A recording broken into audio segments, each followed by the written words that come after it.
Hey, it's gonna be a quick review on Superior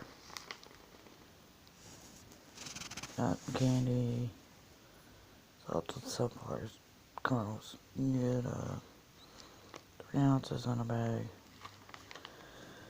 I know you can buy these at Rite Aid. I'm not sure what other store sells them. Rite Aid sells them for $1.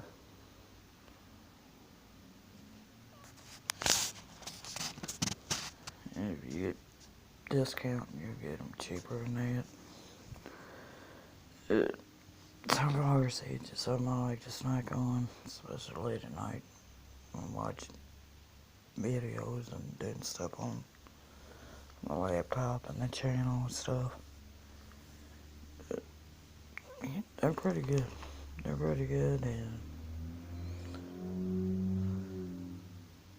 they're pretty good to snack on and eat on.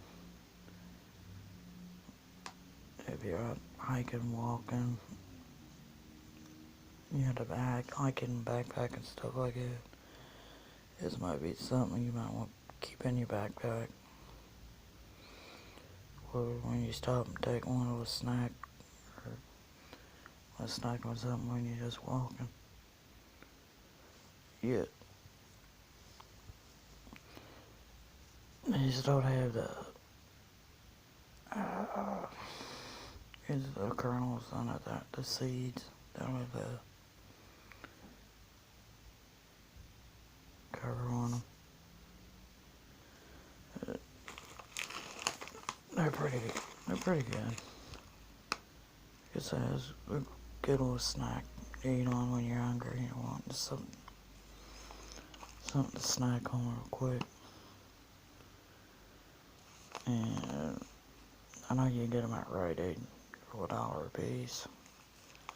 I don't know, like I said, I don't know what that store sells this brand. And they come at Rite Aid has them for $1. You get 3 ounces per bag. This is Superior Nut and Candy Salted Sunflower Kernels.